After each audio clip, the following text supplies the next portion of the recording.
Bonjour les amis turfistes, de retour sur la chaîne YouTube Nico Quintet Prono. On enchaîne les événements de trop en ce moment, donc c'est un pur bonheur de vous retrouver aussi régulièrement. On aimerait bien avoir un peu plus de réussite et des arrivées un peu moins rocambolesques ou fantomatiques. C'est le cas de le dire. Donc on se dirigera ce samedi 8 juillet sur l'hippodrome d'Anguin. Bien sûr, on n'a pas le dernier débrief du Quintet Plus de ce soir à Cabourg, parce que l'arrivée n'est pas faite au moment où je fais cette vidéo. Je vous rappelle simplement mon pronostic qui est composé du 11 Authentica, du 7 Hermine de Rêve, du 2 Heligoland, du 13 Isa du Margaz, du 4 Histoire Mika, du 8 Happy DMT, du 10 Kita et enfin du 12 Espérance LT. Et en cas de non partant, on mettra le gros outsider, le 5 Iroise du Parja, qui viendra prendre la place en 8e position quoi qu'il arrive. Pour demain à Anguin, le prix de la Manche, j'ai eu peur qu'on ait encore pas suffisamment de partants et qu'on se retrouve avec une course de second choix. Finalement, on a des chevaux qui sont âgés de 5 à 10 ans, donc une grosse palette, à priorité aux plus jeunes comme d'habitude, et qui n'ont pas gagné 685 000 euros, et un recul de 25 mètres est imposé à partir de 350 000 euros sur le parcours des 2875 mètres de la piste plate d'Anguin. Ils ne seront que 2 à rendre la distance. Allons-y pour ce tiercé plutôt de favoris, on va dire. Les fantômes, on va éliminer le 3 Espace Winner et le 12 Gangster du Vallon, ce qui fait qu'il ne nous reste plus que 11 chevaux selon moi. Et on a la déception éventuelle avec le 1 qui me semble pas prêt. Ça veut dire qu'on a 10 chevaux dans la course, On va essayer de trouver quand même la bonne combinaison. Les probabilités d'arrivée de rapport Quintet plus désordre en s'appuyant sur des courses dans le passé récent avec des conditions similaires, ça nous donne quelque chose d'assez classique avec une probabilité sur 2 pour que le Quintet plus désordre fasse moins de 100 euros, ce qui n'est pas monnaie courante en ce moment. Ensuite, on a 25% pour que ça soit entre 200 et 500 et 25% que ça soit plus de 1000 euros quand même, ce qui voudrait dire que dans les favoris, il y a des défaillances, des déceptions.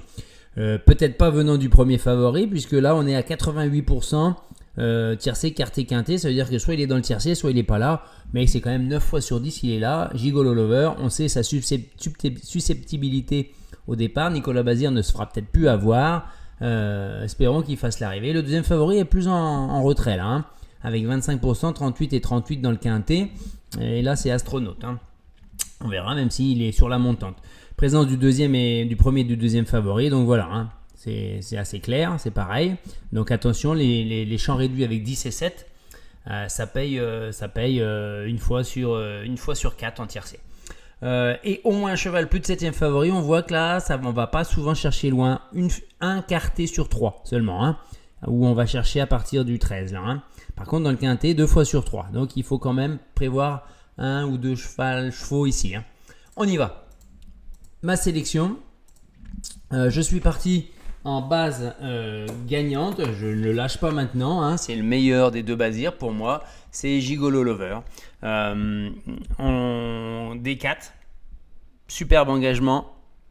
En retrait la dernière fois après sa faute au départ, il nous a montré qu'il était en pleine forme. C'est 70% de réussite dans les 5 premiers. Là, il reste sur 2 disqualifications au départ, une fois à Vincennes, une fois à Anguin, une fois avec JMB, une fois avec son fils Nicolas. Espérons que ça s'arrête là et que le proverbe de 2 fois jamais 203 ne se confirme pas, on va dire. Mais sinon, c'est quasiment le meilleur du lot pour moi. Donc c'est pour ça que je le remets en tête. C'est spéculatif quand même, il va y avoir 7 contre 1, je pense. Ensuite, on met le deuxième Bazir parce que le clan Bazir l'avoue, il le retrouve d'une force là en ce moment, après une période assez difficile où il avait été distancé 4e, distancé 9e. Il y avait une période plus difficile cet hiver. Là, il est complètement retrouvé et il progresse de course en course. Les limites, on ne le sait pas. Il le fait bien à chaque fois. Encore la dernière fois, c'est pour ça que je le maintiens très très haut. Pour moi, l'un des deux Bazir va gagner. les paris gagnants et écurie n'existent plus. Avant, vous jouiez le 10, si c'est le 8 qui gagnait et qui était de la même écurie, vous gagnez quand même. Bon, la cote était plus basse quand on avait 2 chances. Voilà. Ensuite, on va mettre le 7 astronaute. Il sera mieux à Enghien qu'à Vincennes, je pense, sur une piste plate. Il est vraiment sur la montante. Il avait fait 2 victoires, piste plate, corde à droite dans le sud-ouest. Là, à Vincennes, il a été un petit peu malheureux. Sa dernière course où il était derrière Phepson qui a fait la faute. Malgré tout, il n'a pas pu vraiment se remettre la vitesse après s'être dégagé de sa voie, et il finit 4e. Je lui vois peu de chance malgré tout de revanche sur Gamin Jabba. Maintenant, il a pour lui de retrouver Mathieu Abriard avec qui il avait gagné notamment le critérium des 4 ans. Il peut lutter pour le couplet gagnant. Voilà, moi je le vois là. Ensuite, le 9 Geisha Speed, il n'y a rien à lui reprocher. À Enghien, c'est 11 sur 14, dont 5 fois sur 6 sur le parcours, dans les 5 premiers, chrono d'une 13-4. Bon, ça va jouer là. C'est une question de parcours. Là, c'était JMB qui l'a mené la dernière fois pour Monclin. C'est toujours une association plein d'histoires, on va dire, de cœur. Là, JMB, il ne va pas courir contre ses chevaux. Donc, c'est Eric Raffin qui prend la main, et ça ne sera pas une main... c'est une main de velours, comme vous voulez, mais c'est une super main pour compenser ça. Et en plus, la jument, elle est maniable, un peu difficile des fois au départ, mais là, ils sont pas très nombreux. Je pense que ça va le faire. C'est quasiment un coup sûr pour moi dans le quartier, on va dire. Ensuite, le 2, Ianmi, il a contre lui d'être lent dans la mise en jambe au départ, mais le lot est peu touffu. La ligne droite d'Enghien va l'aider. Être ferré n'est pas un problème, parce qu'il a fini 2e derrière Gamin Jabba ainsi. Par contre, il pourrait se retrouver un peu loin dans une course piège peu rythmée. Auquel cas, je pense que Franck Nivard prendra la décision de venir.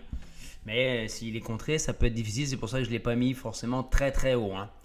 Ensuite, on enchaîne avec Étoile de Quigny. C'est mon outsider de la course. Il l'annonce à 30 contre 1.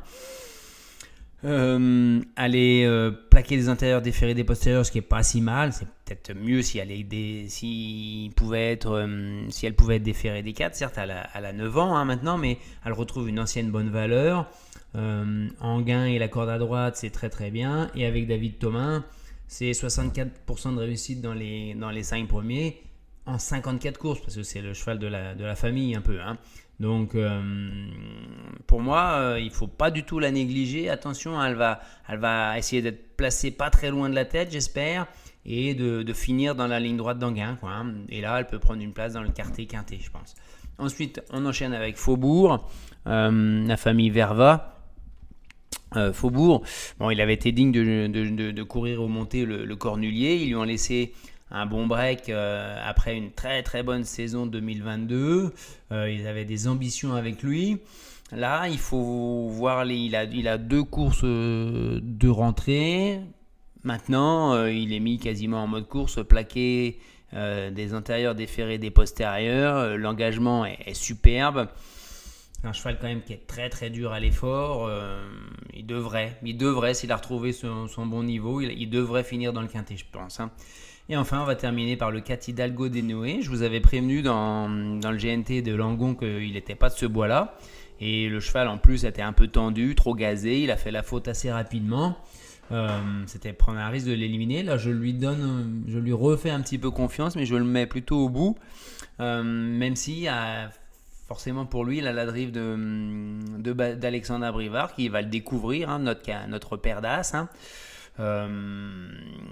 Provo est assez confiant, il pense que cette fois-ci il va lutter pour la victoire. Je ne suis pas sûr, parce qu'il y a quand même de très très bons chevaux, peut-être pas aussi fort qu'à Langon, c'est vrai, mais j'ai un petit doute sur sa forme, sur sa faculté à courir en plein milieu d'après-midi par 35 degrés. Ce qui fait que j'ai longtemps hésité avec Echo de Champ-le-Cy, que j'adore. C'est un cheval que j'ai toujours joué dans les GNT notamment, ou à Vincennes quand il ne rendait pas la distance. Maintenant, les engagements sont difficiles. Il rend 25 mètres à de très bons chevaux. Bon, voilà, c'est le vrai regret, hein. Et ensuite, derrière, le 10e cheval que je vous disais, c'était le 5 Eureka Avery. Le 5 Eureka Avery.